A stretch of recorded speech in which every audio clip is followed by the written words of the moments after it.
Hello ಸ್ನೇಹಿತರೆ, ಎಲ್ಲರಿಗೂ India for IAS ಪ್ರಸ್ತುತಪಡಿಸುವ ಕರೆಂಟ್ ಅಫೇರ್ಸ್ ಸೀರೀಸ್ಗೆ ಸ್ವಾಗತ. This is Manjunath Mudhol. ಇಂದಿನ ಈ ವಿಡಿಯೋದಲ್ಲಿ ನಾವು ರಿಸೆಷನ್ ಎಂಬ ಟಾಪಿಕ್ ಬಗ್ಗೆ ಸ್ಟಡಿ ಮಾಡ್ತೀವಿ. So recession, this topic it falls under GS3 paper of UPSC. GS3 UPSC paper ಏನಿದೆ ಅದರಲ್ಲಿ ಇಂಡಿಯನ್ ಎಕನಾಮಿ ಅಂತ ಟಾಪಿಕ್ ಇದೆ. ಈ Indian economy topic under recession ಬರುತ್ತೆ. ಸೊ ಈ ವಿಡಿಯೋದಲ್ಲಿ ನಾವು ರಿಸೆಷನ್ ಅಂದ್ರೆ ಏನು, ಇದೇನಕ್ಕೆ ನ್ಯೂಸಲ್ಲಿ ಇತ್ತು, ಎಕನಾಮಿಕ್ ಸೈಕಲ್ ಅಂದ್ರೇನು, ಕಾಸಸ್ ಆಫ್ ರಿಸೆಷನ್ಸ್ ಏನಿದೆ, ಇಂಡಿಕೇಟರ್ಸ್ ಆಫ್ ರಿಸೆಷನ್ಸ್ ಏನು, ಟೈಪ್ಸ್ ಆಫ್ ರಿಸೆಷನ್ಸ್ ಯಾವ ರೀತಿಯಾಗಿದೆ, ರಿಸೆಷನ್ ಇಂಪ್ಯಾಕ್ಟ್ ಏನು, socio economic and socio political impacts ಏನಿದೆ, ಮೆಜರ್ಸ್ ಟು ಕೌಂಟರ್ ರಿಸೆಷನ್, ಈ ರಿಸೆಷನ್ನ ಕೌಂಟರ್ ಮಾಡಬೇಕಂದ್ರೆ ಏನೆಲ್ಲ ಮೆಜರ್ಸ್ನ ನಾವು ತಗೋಬೇಕು, ಹಿಸ್ಟ್ರಿನಲ್ಲಿ ಅಂದರೆ ಇಲ್ಲಿವರೆಗೂ ಆಗಿರ್ತಕ್ಕಂಥ ಇಂಪಾರ್ಟೆಂಟ್ ರಿಸೆಷನ್ಸ್ ಏನಿದೆ ಇಂಡಿಯಾ ಮತ್ತು ವರ್ಲ್ಡಲ್ಲಿ, ಸೊ ಅದನ್ನು ನಾವು ಸ್ವಲ್ಪ ಸ್ಟಡಿ ಮಾಡ್ತೀವಿ. Then followed by one plain practice question. So this topic, recession, it is very important for both UPSC prelims and mains. So UPSC prelims ಏನಿದೆ ಅದಕ್ಕೂ ಇದು ಇಂಪಾರ್ಟೆಂಟ್ ಆಗಿದೆ. UPSC prelims ಅಲ್ಲಿ ಆಲ್ರೆಡಿ ರಿಸೆಷನ್ಸ್ ಮೇಲೆ ಕ್ವಶನ್ ಕೇಳಲಾಗಿದೆ. ಸೊ ಈ ವರ್ಷನೂ ಕೇಳೋ ಸಾಧ್ಯತೆಗಳು ಜಾಸ್ತಿ ಇದೆ. ಏನಕ್ಕಂತಂದರೆ ರಿಸೆಷನ್ ಟಾಪಿಕ್ ಇದು ತುಂಬ ನ್ಯೂಸಲ್ಲಿದೆ. ಸೊ ಇದು ಮೇನ್ಸ್ಗೂ ಕೂಡ ಇಂಪಾರ್ಟೆಂಟ್ ಆಗಿರುತ್ತೆ. ಯಾಕಂದರೆ ರಿಸೆಷನ್ ಟೈಮಲ್ಲಿ ಈ ರಿಸೆಷನಿಂದ ಓವರ್ಕಮ್ ಮಾಡಲಿಕ್ಕೆ ಗೌರ್ಮೆಂಟ್ ಏನೆಲ್ಲ ಮೆಜರ್ಸ್ ತಗೋಬೇಕಾಗತ್ತೆ. ಸೊ ಗೌರ್ಮೆಂಟ್ ತೊಗೊಂಡಿರ್ತಕ್ಕಂಥ ಮೆಜರ್ಸ್ ಮೇಲೆ ಕ್ವಶನ್ಸ್ ಕೇಳೋ ಸಾಧ್ಯತೆಗಳಿರುತ್ತೆ. ರೀಸೆಂಟಾಗಿ USA ರಿಸೆಷನ್ ಆಗ್ಬೋದು ಎಂಬ ಶಂಕೆ ಉಂಟಾಗಿರುತ್ತೆ. ಸೊ ಆ ಆರ್ಟಿಕಲ್ನ ಎಕನಾಮಿಕ್ ಟೈಮ್ಸಲ್ಲಿ ಪಬ್ಲಿಷ್ ಮಾಡಿರ್ತಾರೆ. ಸೊ ಅದರಿಂದ ಅವ್ರು ಏನು ಮಾಡ್ತಾರೆ, USAದವರು ಇಂಡಿಯಾದ IT ಸೆಕ್ಟರ್ ಮೇಲೆ ಟ್ಯಾರಿಫನ್ನು ಇಂಪೋಸ್ ಮಾಡ್ತಾ ಇದ್ದಾರೆ. ಸೊ ಅದಕ್ಕೋಸ್ಕರ ಏನಾಗಿರುತ್ತೆ, ಸೊ ಈ ರಿಸೆಷನ್ ಎಂಬ ಟಾಪಿಕ್ ನ್ಯೂಸಲ್ಲಿರುತ್ತೆ. ರಿಸೆಷನ್ ಬಗ್ಗೆ ಇವಾಗ ನಾವು ನೋಡೋದಾದರೆ, recession is one of the phase in business cycle or economic cycle. So economic cycle ಅಂತ ನಾವೇನು ಕರಿತೀವಿ ಅದ್ರದ್ದು ಒಂದು ಫೇಸ್ ಆಗಿರುತ್ತೆ. ಸೊ ಎಕನಾಮಿಕ್ ಸೈಕಲಲ್ಲಿ ಏನಿರುತ್ತೆ, ಬೂಮ್ ಫೇಸ್ ಇರುತ್ತೆ, ಪೀಕ್ ರೀಚ್ ಆಗುತ್ತೆ, ಪೀಕ್ ರೀಚ್ ಆದಮೇಲೆ ರಿಸೆಷನ್ ಸ್ಟಾರ್ಟ್ ಆಗುತ್ತೆ. ಸೊ ರಿಸೆಷನ್ನಿಂದ ನೆಕ್ಸ್ಟ್ ಏನಾಗುತ್ತೆ, ಡಿಪ್ರೆಷನ್ಗೆ ಹೋಗುತ್ತೆ. ಸೊ ರಿಕವರಿ ಸ್ಟಾರ್ಟ್ ಆಗ್ತಾ ಅದರಿಂದ ಏನಾಗುತ್ತೆ, ಮತ್ತೆ ಎಕ್ಸ್ಪೆನ್ಷನ್ ಫೇಜಿಗೆ ಹೋಗುತ್ತೆ. ಇದನ್ನು ಮತ್ತೆ ಬೂಮ್ ಫೇಸ್ ಅಂತ ಕರಿತೀವಿ. ಸೊ ಈ ರೀತಿ ಫೇಸಸ್ ಇರುತ್ತೆ. ಸೊ ಅದರಲ್ಲಿ ಒಂದು ಫೇಸ್ ಯಾವುದಂತಂದರೆ ರಿಸೆಷನ್. ಸೊ ರಿಸೆಷನ್ ಅಂತಂದರೆ ಏನು, ನಾವು ರಿಸೆಷನ್ನ ಡೆಫಿನೇಷನ್ ನೋಡೋದಾದರೆ, it is a significant decline in economic activity spread across the economy lasting more than few months. It is typically recognized when GDP contracts for 2 consecutive quarters. So ಇದು definition of recession. So ಇದನ್ನು ನಾವು ಅರ್ಥ ಮಾಡ್ಕೊಳ್ಳೋದಾದರೆ ಯಾವ ರೀತಿ ಅಂತಂದರೆ, so there is a significant decline in economic activity. So economic ಆ್ಯಕ್ಟಿವಿಟಿಲಿ ಏನಾಗುತ್ತೆ, ಸಿಗ್ನಿಫಿಕೆಂಟ್ ಆಗಿ ಡಿಕ್ಲೈನ್ ಆಗುತ್ತೆ, ಅಂದರೆ ಕಡಿಮೆ ಆಗ್ತಾ ಕುಂಠಿತ ಆಗ್ತಾ ಹೋಗುತ್ತೆ economic activity. So this spreads across the economy. So ಇದು ಒಂದೇ ಕ್ಷೇತ್ರದಲ್ಲಿ ಆಗಲ್ಲ, ಎಕನಾಮಿನಲ್ಲಿರ್ತಕ್ಕಂಥ ಎಲ್ಲ ಕ್ಷೇತ್ರಗಳಲ್ಲೂ ಆಗುತ್ತೆ. ಪ್ರೈಮರಿ ಸೆಕ್ಟರ್ ಇರ್ಬೋದು, ಸೆಕೆಂಡರಿ ಸೆಕ್ಟರ್ ಇರ್ಬೋದು, ಟರ್ಷರಿ ಸೆಕ್ಟರ್ ಇರ್ಬೋದು. ಸೊ ಈ ಎಲ್ಲ ಸೆಕ್ಟರ್ಸಲ್ಲೂ ಏನಾಗುತ್ತೆ, ಎಕನಾಮಿಕ್ ಆ್ಯಕ್ಟಿವಿಟಿ ಡಿಕ್ಲೈನ್ ಆಗ್ತಾ ಹೋಗುತ್ತೆ. And this lasts for more than few months. So ಇದು 1 ಮಂತ್ 2 ಮಂತ್ ಆಗೋದಿಲ್ಲ, ಮೋರ್ ದ್ಯಾನ್ ಫ್ಯೂ ಮಂತ್ಸ್ ಅಂದರೆ 4 to 5 ಮಂತ್ಸ್ ಇದು ಕಂಟಿನ್ಯೂ ಆಗ್ತಾನೆ ಇರುತ್ತೆ. So it is recognised when GDP contracts. So ನಮಗೆ ರಿಸೆಷನ್ ಆಗ್ತಾ ಇದೆ ಅಂತ ಯಾವಾಗ ಗೊತ್ತಾಗುತ್ತೆ ಅಂದರೆ, GDP ಏನಾಗುತ್ತೆ, ಕಾಂಟ್ರಾಕ್ಟ್ ಆಗುತ್ತೆ, ಕುಂಠಿತಗೊಳ್ಳುತ್ತೆ. ಸೊ ಈ GDP ಯಾವಾಗ ಕಾಂಟ್ರಾಕ್ಟ್ ಆಗುತ್ತೆ ಅವಾಗ ನಮಗೆ ಗೊತ್ತಾಗುತ್ತೆ. ಸೊ ಈ GDP ಕಾಂಟ್ರಾಕ್ಟ್ ಆಗೋದ್ರಿಂದ ಯಾವ ರೀತಿ ಕಂಡುಹಿಡಿತಾರೆ ಅಂತಂದರೆ, 2 ಕಾನ್ಸಿಕ್ಯೂಟಿವ್ ಕ್ವಾರ್ಟರ್ಸ್ ಅಂದರೆ Q1, Q2, Q3, Q4. So ಒಂದು ವರ್ಷದಲ್ಲಿ 4 ಕ್ವಾರ್ಟರ್ ಇರುತ್ತೆ. ಸೊ ಈ 4 ಕ್ವಾರ್ಟರಲ್ಲಿ ಯಾವುದಾದ್ರೂ 2 ಕ್ವಾರ್ಟರಲ್ಲಿ, ಫಾರ್ ಎಕ್ಸಾಂಪಲ್ Q1 ಮತ್ತು Q2ನಲ್ಲಿ GDP ಕಾಂಟ್ರಾಕ್ಟ್ ಆದರೆ, ಸೊ ಅವಾಗ ಏನಂತ ಡಿಕ್ಲೇರ್ ಮಾಡ್ತಾರೆ, ರಿಸೆಷನ್ ಆಗ್ತಾ ಇದೆ ಅಂತ ಡಿಕ್ಲೇರ್ ಮಾಡ್ತಾರೆ. So this is the definition and understanding of recession. So ನಾವು ಎಕನಾಮಿಕ್ ಸೈಕಲಲ್ಲಿ ನೋಡೋದಾದರೆ, ರಿಸೆಷನ್ ಯಾವಾಗ ಸ್ಟಾರ್ಟ್ ಆಗುತ್ತೆ, ಯಾವಾಗ ಬೂಮ್ ಪೀರಿಯಡ್ ಸ್ಟಾರ್ಟ್ ಆಗಿ ಈ ಬೂಮ್ ಪೀರಿಯಡ್ ಏನಾಗುತ್ತೆ, ಪೀಕ್ನ ರೀಚ್ ಆಗುತ್ತಲ್ಲ, ಸೊ ಆ ಪೀಕ್ ಆದಮೇಲೆ ನೆಕ್ಸ್ಟ್ ಏನಾಗುತ್ತೆ, ರಿಸೆಷನ್ ಸ್ಟಾರ್ಟ್ ಆಗುತ್ತೆ. ನಾವು we will look into the causes of recession. Recession ಆಗಲಿಕ್ಕೆ ಏನೆಲ್ಲ ಕಾಸಸ್ ಇದೆ ಅಂತ ನಾವು ಇವಾಗ ನೋಡೋಣ. ಫಸ್ಟ್ ಒಂದು ಬಂದು ಡಿಮ್ಯಾಂಡ್ ಶಾಕ್. ಏನಪ್ಪ ಡಿಮ್ಯಾಂಡ್ ಶಾಕ್ ಅಂದರೆ, demand sudden decline in consumer demand. So consumer demand ಏನೈತೆ ಅದು ಸಡನ್ ಆಗಿ ಡಿಕ್ಲೈನ್ ಆಗುತ್ತೆ because of various reasons. So ಒಂದು ರೀಸನ್ ನಾವು ನೋಡೋದಾದರೆ, ಕೋವಿಡ್ ಟೈಮಲ್ಲಿ ಲಾಕ್ಡೌನ್ ಆಗಿರುತ್ತೆ. ಈ ಲಾಕ್ಡೌನಿಂದ ಏನಾಗುತ್ತೆ, ಡಿಮ್ಯಾಂಡಲ್ಲಿ ಕನ್ಸ್ಯೂಮರ್ ಡಿಮ್ಯಾಂಡಲ್ಲಿ ಏನಾಗುತ್ತೆ, ಸಡನ್ ಆಗಿ ಡಿಕ್ಲೈನ್ ಆಗುತ್ತೆ. ಸೊ ಇದರಿಂದ ಏನಾಗುತ್ತೆ, ರಿಸೆಷನ್ ಆಗೋ ಸಾಧ್ಯತೆ ಇರುತ್ತೆ. ದೆನ್ ಸೆಕೆಂಡ್ ಒನ್ ಬಂದು supply shocks. So supply shock ಯಾವ ರೀತಿ ಆಗುತ್ತೆ, ಡಿಸ್ರಪ್ಷನ್ ಇನ್ ಸಪ್ಲೈ ಚೈನ್. ಇದೇನು ಒಂದು goods and services supply chain ಇರುತ್ತೆ, ಸೊ ಆ ಸಪ್ಲೈ ಚೈನಲ್ಲಿ ಡಿಸ್ರಪ್ಷನ್ಸ್ ಕ್ರಿಯೇಟ್ ಆದರೆ ಏನಾಗುತ್ತೆ, ರಿಸೆಷನ್ ಉಂಟಾಗುತ್ತೆ. ಎಕ್ಸಾಂಪಲ್ ಏನಂತಂದರೆ, oil crisis in the year 1970s 1970ರಲ್ಲಿ ಆಯಿಲ್ ಕ್ರೈಸಿಸ್ ಆಗುತ್ತೆ. ಅದರಿಂದ ಇಂಡಿಯಾಗೆ ಆಯಿಲ್ ಸಪ್ಲೈ ಸಡನ್ ಆಗಿ ಸ್ಟಾಪ್ ಆಗುತ್ತೆ ಅಥವಾ ಕಡಿಮೆ ಆಗುತ್ತೆ. ಇದರಿಂದ ಏನಾಗುತ್ತೆ, ಇಂಡಿಯಾದಲ್ಲಿ ರಿಸೆಷನ್ ಸ್ಟಾರ್ಟ್ ಆಗಿರುತ್ತೆ. ದೆನ್ ಥರ್ಡ್ ಒನ್ ಬಂದು monetary policy tightening. So monetary policy tightening it is done by RBI in India. Central bank ಏನು ಮಾಡುತ್ತೆ, ಮಾನಿಟರಿ ಪಾಲಿಸಿ ಟೈಟ್ನಿಂಗ್ ಮಾಡುತ್ತೆ. ಸೊ ಯಾವ ರೀತಿ ಅಂತಂದರೆ, it increases the interest rates and this increase in interest rate ಏನಾಗುತ್ತೆ, it reduces the borrowing. So ಸಾಲ ತೊಗೊಳ್ಳೋದನ್ನು ಇದೇನು ಮಾಡುತ್ತೆ, ಕಡಿಮೆ ಮಾಡುತ್ತೆ. ಸೊ ಇವಾಗ investors, companies, corporates house, if they reduce the borrowing they will not invest further. So ಅವ್ರು ಏನಕ್ಕೆ ಸಾಲ ತೊಗೋತಿರ್ತಾರೆ ಅಂದರೆ, ಇನ್ವೆಸ್ಟ್ಮೆಂಟ್ ಮಾಡಲಿಕ್ಕೆ ಸಾಲ ತೊಗೋತಿರ್ತಾರೆ. ಸೊ ಅವ್ರು ಇನ್ವೆಸ್ಟ್ಮೆಂಟ್ ಮಾಡೋದು ಕಡಿಮೆ ಆದರೆ ಏನಾಗುತ್ತೆ, ಎಕನಾಮಿಕ್ ಆ್ಯಕ್ಟಿವಿಟಿ ಮತ್ತು ಎಂಪ್ಲಾಯ್ಮೆಂಟ್ ಜನ್ರೇಷನ್ ಕಡಿಮೆ ಆಗ್ತಾ ಹೋಗುತ್ತೆ. Then fourth one financial crisis. So financial crisis ಆದರೂ ಕೂಡ ರಿಸೆಷನ್ ಆಗೋ ಸಾಧ್ಯತೆ ಇರುತ್ತೆ. ಎಕ್ಸಾಂಪಲ್ ಯಾವ ರೀತಿ ಫೈನಾನ್ಷಿಯಲ್ ಕ್ರೈಸಿಸ್ ಅಂದರೆ, ಬ್ಯಾಂಕಿಂಗ್ ಫೇಲ್ಯೂರ್ ಇರ್ಬೋದು, ಬ್ಯಾಂಕ್ ಫೇಲ್ ಆಗೋದು. ಎಕ್ಸಾಂಪಲ್ USA ಏನಾಗುತ್ತೆ, ಲೆಮನ್ ಬ್ಯಾಂಕ್ ಫೇಲ್ ಆಗಿರುತ್ತೆ 2008ರಲ್ಲಿ. ಆಮೇಲೆ ಸ್ಟಾಕ್ ಮಾರ್ಕೆಟ್ ಕ್ರ್ಯಾಶ್ ಆಗೋದು ಇರ್ಬೋದು.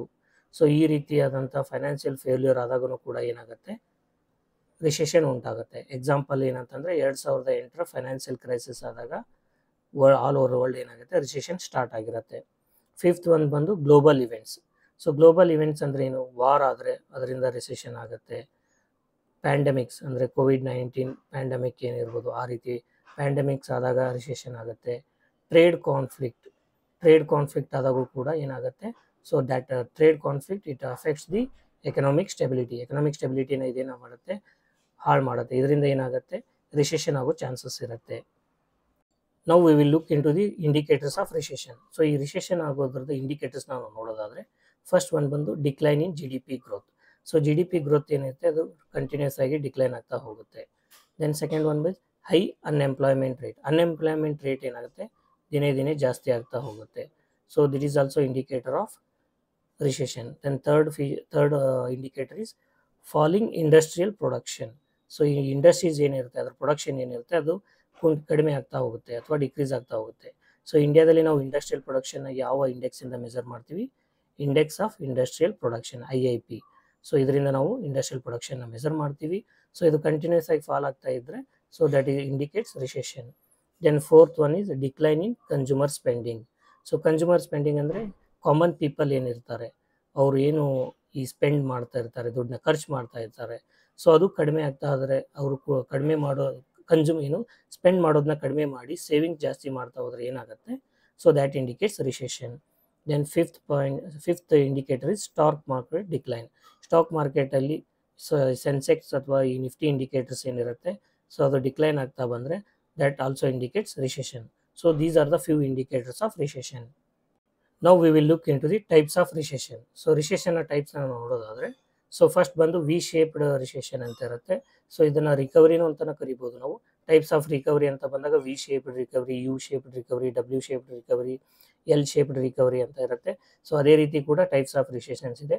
ಸೊ ವಿ ಶೇಪ್ಡ್ ರಿಸೆಷನ್ ಅಂತ ಅಂದರೆ ಏನಿರುತ್ತೆ, ಇಲ್ಲಿ ಕ್ವಿಕ್ ಡಿಕ್ಲೈನ್ ಆಗುತ್ತೆ, ರಿಸೆಷನ್ ಕ್ವಿಕ್ ಆಗುತ್ತೆ, followed by rapid recovery. So rapid ಏನಾಗುತ್ತೆ, ರಿಕವರಿ ಆಗುತ್ತೆ. ಸೊ ಈ ಇಮೇಜಲ್ಲಿ ನಾವು ನೋಡ್ಬೋದು, ಕ್ವಿಕ್ ಡಿಕ್ಲೈನ್ ಇರುತ್ತೆ, followed by rapid recovery. So ಇದನ್ನು ನಾವೇನಂತ ಕರಿತೀವಿ, ವಿ ಶೇಪ್ಡ್ ರಿಸೆಷನ್ ಅಂತ ಕರಿತೀವಿ. ದೆನ್ ಸೆಕೆಂಡ್ ಒನ್ ಬಂದು U shaped recovery. U shaped ರಿಕವರಿಲಿ ಏನಾಗುತ್ತೆ, ಪ್ರೊಲಾಂಗ್ಡ್ ಸ್ಲಂಪ್ ಅಂದರೆ ತುಂಬ ಜಾಸ್ತಿ ಟೈಮಲ್ಲಿ ರಿಸೆಷನ್ ಇರುತ್ತೆ, ಸ್ಲಂಪ್ ಆಗುತ್ತೆ. ದೆನ್ ಅದಾದಮೇಲೆ ಏನಾಗುತ್ತೆ, ಸ್ಲೋ ಆಗಿ ರಿಕವರಿ ಆಗುತ್ತೆ. ಸೊ ಇದನ್ನು ನಾವೇನಂತ ಕರಿತೀವಿ, ಯು ಶೇಪ್ಡ್ ರಿಸೆಷನ್ ಅಂತ ಕರಿತೀವಿ. Then we have double shaped or double dip recession. So ಇದೇನಂತಂದರೆ ಬ್ರೀಫ್ ರಿಕವರಿ, ಒಂದು ರಿಸೆಷನ್ ಆಗುತ್ತೆ, ಅದಾದಮೇಲೆ ಸ್ವಲ್ಪ ರಿಕವರ್ ಆಗುತ್ತೆ, ಮತ್ತೆ ರಿಸೆಷನ್ ಆಗುತ್ತೆ, ಮತ್ತೆ ರಿಕವರಿ ಆಗುತ್ತೆ. ಸೊ ಇದನ್ನು ಏನಂತ ಕರಿತೀವಿ, W ಶೇಪ್ಡ್ ರಿಸೆಷನ್ ಅಂತ ಕರಿತೀವಿ. Then last one is L shaped. So ಇಲ್ಲಿ ಏನಾಗುತ್ತೆ ಅಂತಂದರೆ, ಲಾಂಗ್ ಪೀರಿಯಡ್ ಆಫ್ ರಿಸೆಷನ್ ಆದಮೇಲೆ ಲಾಂಗ್ ಪೀರಿಯಡ್ ಆಫ್ ಸ್ಟ್ಯಾಗ್ನೇಷನ್ ಇರುತ್ತೆ. ಸೊ ಅದಾದಮೇಲೆ ರಿಕವರಿ ಆಗೋ ಚಾನ್ಸಸ್ ಇರುತ್ತೆ. ಸೊ ಈ ರೀತಿಯಾದಂತಹ ರಿಸೆಷನನ್ನು ನಾವು L ಶೇಪ್ಡ್ ರಿಸೆಷನ್ ಅಂತ ಕರಿತೀವಿ. ನಾವು we will look into the impact of recession. ಈ ರಿಸೆಷನಿಂದ ಏನೆಲ್ಲ ಇಂಪ್ಯಾಕ್ಟ್ ಆಗುತ್ತೆ, ಮೊದಲೇದಾಗಿ ಎಕನಾಮಿಕ್ ಇಂಪ್ಯಾಕ್ಟ್. ಸೊ ಎಕನಾಮಿಕಲಿ ಏನಾಗುತ್ತೆ, ಪ್ರೊಡಕ್ಷನ್ ಲೋವರ್ ಆಗುತ್ತೆ. So decline in investment, unemployment ಏನಿದೆ ಇದು ಇನ್ಕ್ರೀಸ್ ಆಗುತ್ತೆ. So these are the economic impact. Then social ಇಂಪ್ಯಾಕ್ಟನ್ನು ನಾವು ನೋಡೋದಾದರೆ, ಹೈಯರ್ ಅನ್ಎಂಪ್ಲಾಯ್ಮೆಂಟ್ ಏನಾಗುತ್ತೆ, ಇದು ಜಾಸ್ತಿ ಆಗ್ತಾ ಹೋಗುತ್ತೆ. Poverty, increase in poverty.